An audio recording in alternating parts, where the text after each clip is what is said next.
السلام علیکم اسٹوڈنٹس، آج ہم پہلے یونٹ کے ایم سی کیوز کریں گے۔ 10 ایم سی کیوز ہیں، آئیے انہیں سمجھتے ہیں۔ پہلا کویسچن ہے، ایک سافٹ ویئر جو پروگرامر کو کمپیوٹر پروگرام لکھنے میں مدد دیتا ہے ڈیش کہلاتا ہے۔ اس کی تیسری چوائس آئی ڈی ای، یہ جواب ہے اس کا۔ آئی ڈی ای سے مراد ہے انٹیگریٹڈ ڈیولپمنٹ انوائرمنٹ۔ پروگرامنگ کے لیے ایسا انوائرمنٹ ہے جس میں پروگرامنگ کے ریلیٹڈ تمام ٹولز کو اکٹھا کر دیا گیا، تو اسے آئی ڈی ای کہا جاتا ہے۔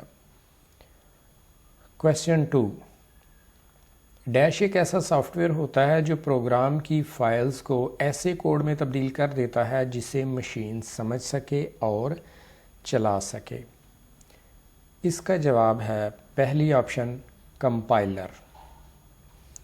کمپائلر آئی ڈی ای کا ایک حصہ ہے جو ہمارے ہائی لیول لینگویج میں لکھے گئے پروگرام کو مشین کوڈ میں تبدیل کرتا ہے۔ جو پروگرام ہم نے لکھا، انسانوں نے لکھا، اس کی سمجھ پروگرامر کو تو آ جاتی ہے لیکن مشین اس لینگویج کو نہیں سمجھ سکتی۔ تو مشین لینگویج میں چینج کرنے کے لیے ہمیں کسی ٹول کی، کسی سافٹ ویئر کی ضرورت ہوتی ہے جو اسے ٹرانسلیٹ کرے مشین کوڈ میں اور پھر مشین کوڈ ان انسٹرکشنز پر عمل کرے، تو اس کا جواب ہے کمپائلر۔ اگلا کویسچن، ہر پروگرامنگ لینگویج میں چند ابتدائی تعمیراتی عناصر ہوتے ہیں اور یہ گرامر کے چند اصولوں کے پابند ہوتے ہیں جنہیں ڈیش کہا جاتا ہے۔ دوسری آپشن، سنٹیکس۔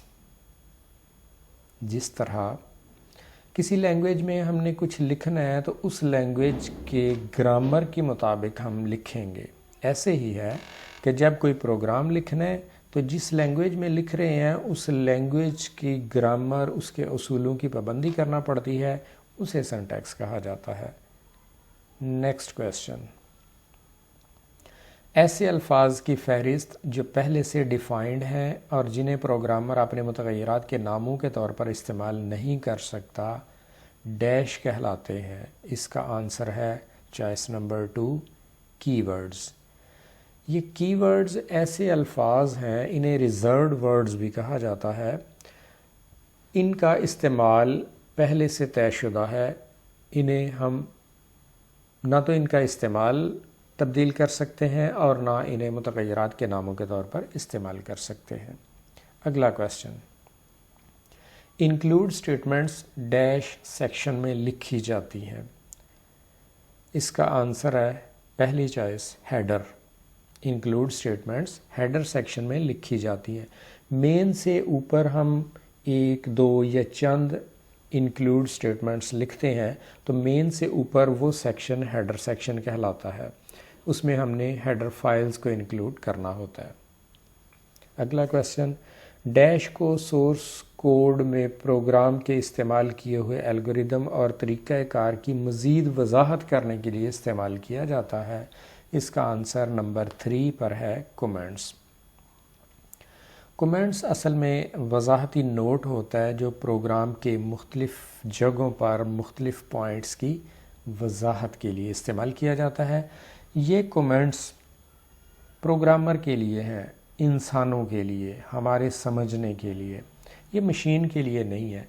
ان کو کمپائلر ٹرانسلیٹ نہیں کرتا، نہ ہی انہیں ایگزیکیوٹ کیا جاتا ہے، مشین ان کو اگنور کرتی ہے۔ اگلا کویسچن ہے، ڈیش وہ قیمتیں ہیں جو پروگرام کے چلتے ہوئے تبدیل نہیں ہوتی۔ اس کا آنسر نمبر 2 پر ہے، کانسٹنٹس۔ یعنی کانسٹنٹس وہ قیمتیں ہیں جو پروگرام کی ایگزیکیوشن کے دوران تبدیل نہیں ہوتی۔ اگلا کویسچن، ایک فلوٹ میموری کی ڈیش بائٹس استعمال کرتا ہے۔ آنسر نمبر 2 پر ہے، 4 بائٹس۔ یعنی ایک فلوٹ میموری میں 4 بائٹس جگہ لے گا۔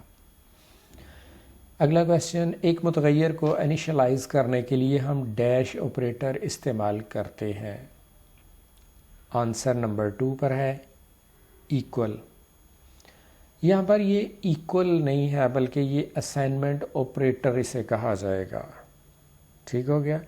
کسی متغیر میں کوئی ویلیو سٹور کرنے کے لیے ہم یہ اسائنمنٹ آپریٹر استعمال کرتے ہیں، تو متغیر میں پہلی بار کوئی ویلیو سٹور کرنا اس کی انیشلائزیشن کہلاتا ہے۔ اگلا کویسچن، ڈیش کو کانسٹنٹس محفوظ کرنے کے لیے ایک مرتبان سمجھا جا سکتا ہے۔ اس کا آنسر نمبر 3 پر ہے، متغیر۔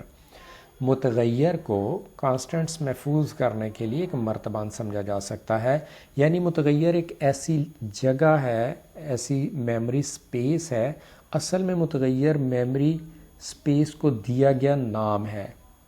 کمپیوٹر کی میموری کو جب کوئی نام دے دیا جائے تو وہ ایک ویریبل یا متغیر کہلاتا ہے، اس میں ہم کوئی بھی ویلیو سٹور کر سکتے ہیں۔